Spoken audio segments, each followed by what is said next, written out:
नमस्कार दोस्तों। आज फिर मैं देवभूमि क्लासेस के तरफ से आप सभी के लिए लेके आया हूँ रीजनिंग का एक महत्वपूर्ण टॉपिक अल्फाबेट, वर्णमाला। वर्णमाला से हर प्रतियोगी परीक्षाओं में प्रश्न आते हैं। उन प्रश्नों को आप कैसे सॉल्व करोगे, कैसे हल करेंगे, इसका टिप्स मैं आज आप लोग सभी को बताने जा रहा हूं। अगर ये वीडियो आप सबको पसंद आए तो लाइक करें, कमेंट करें और अधिक से अधिक शेयर करें। चलिए बिना देर किए मैं शुरू करता हूं अंग्रेजी वर्णमाला से अल्फाबेट।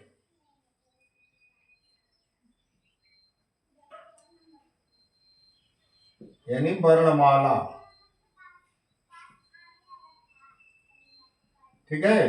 वर्णमाला से कई तरह के प्रश्न आते हैं, कई तरह के चीजें होती हैं, लेकिन आज इस वीडियो में पहला टिप्स मैं बताऊंगा कि वर्णमाला में पहला जो स्तर बनता है किस तरह के प्रश्न आते हैं। तो कोई इसमें पूछता है कि ए टू जेड तक। सबसे पहले तो आप जानिए कि अंग्रेजी वर्णमाला में ए टू जेड तक 26 लेटर होते हैं, 26 अक्षर होते हैं और उन्हीं 26 अक्षरों को बीच से प्रश्न बनते हैं। कैसे प्रश्न बनते हैं? जैसे मान लीजिए आपके प्रश्न में पूछ दे कि बाएं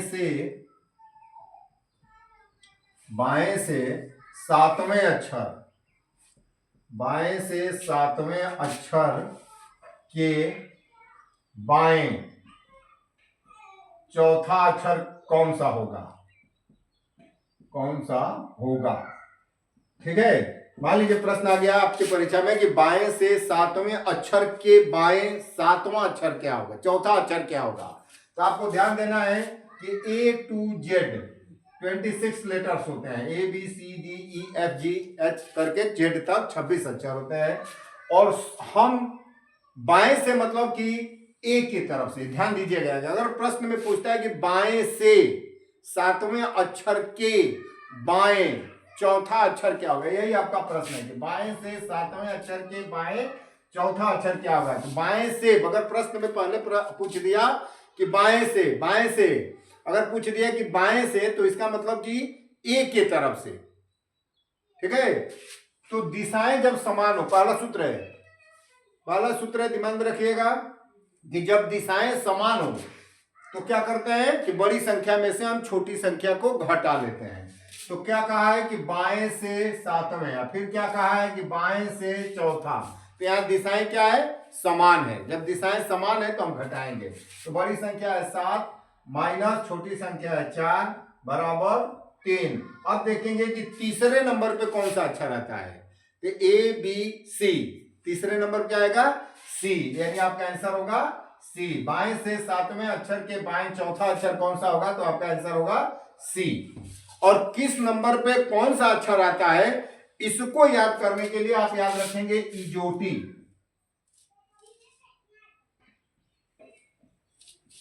इजोटी, ई 5 नंबर पे, जे 10 नंबर पे, ओ 15 नंबर पे, टी 20 नंबर पे और वाई 25 नंबर पे।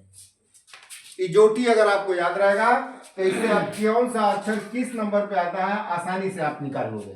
5 अक्षरों का अंतर है। ई 5 नंबर पे, जे 10 नंबर पे, ओ 15 नंबर पे, टी 20 नंबर पे और वाई 25 नंबर पे। दूसरा है सिफिलोरॉक्स, इसको भी आप याद रख सकते हैं, सिफिलोरॉक्स।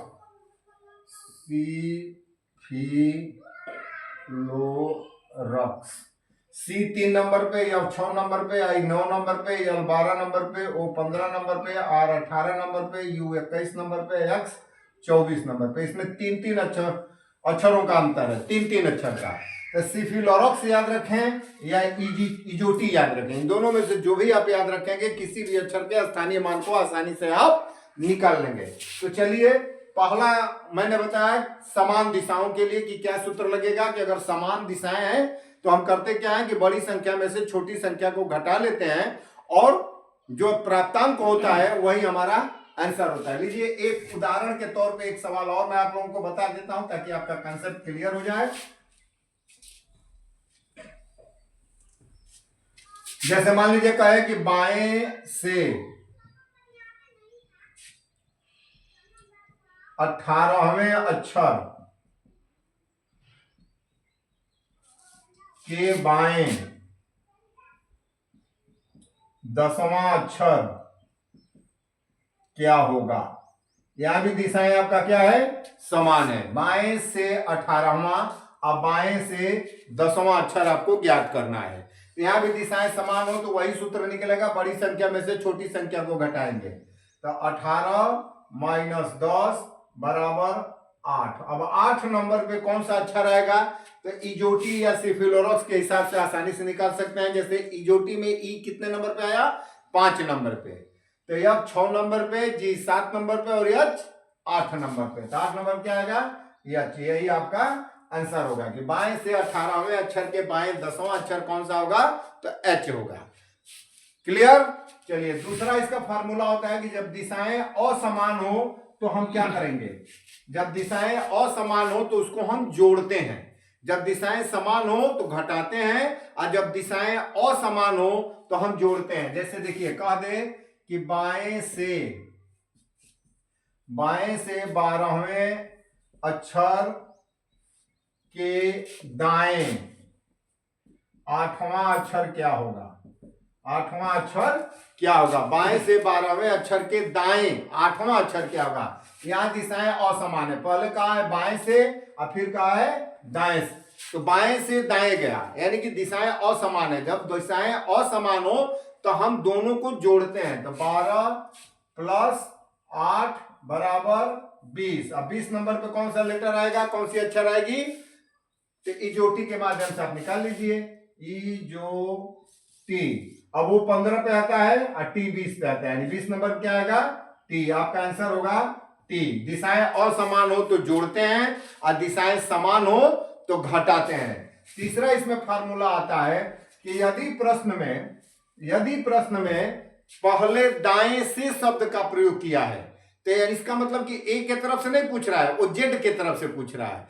तो जब प्रश्न में पहले दाएं से शब्द का प्रयोग किया गया हो तो घटाने या जोड़ने के बाद हम 27 में से प्राप्तांक को घटाते हैं। क्यों घटाते हैं कि 26 लेटर होते हैं, लेकिन आप कहोगे कि 27 में से क्यों घटाते हैं, तो दाएं क्रम में जब ए टू जेड आप जाओगे तो एन जो है 14 नंबर पे आएगा, और जब जेड टू ए आएंगे तो एन जो है 13 नंबर पे आएगा। लेटर्स कितने होते हैं, 26, तो एन कितने नंबर पे आया, 13 नंबर पे, यानी एन क्या है, मिडिल लेटर है। जब मिडिल लेटर है तो सीधे क्रम में 14 नंबर पे, उल्टे क्रम में 13 नंबर पे, दोनों के स्थानीय मान को आपस में योग करेंगे तो कितना हो जाएगा, 27। इसीलिए हम इसको 27 में से घटाते हैं। क्लियर। अब चलिए इसको भी मैं बता दे रहा हूं एक एग्जांपल आप लोगों को। जैसे प्रश्न में कह दे कि दाएं से 8वें अक्षर के दाएं चौथा अक्षर क्या होगा, तो यहां भी दिशा क्या है, समान है, दाएं से और दाएं से। तो यहां क्या करेंगे, हम घटाएंगे, 8 माइनस 4 बराबर 4, लेकिन ये 4 आपका आंसर नहीं होगा क्योंकि ये जेड के तरफ से पूछा। अब इस 4 को हम 27 में से घटाएंगे, तो 27 माइनस 4 बराबर 23। 23 नंबर पे क्या आएगा, डब्लू। एक्स 24 पे, वाई 25 पे, जेड 26 पे, तो 23 नंबर पे आ जाएगा डब्लू, यानी आपका आंसर होगा डब्लू।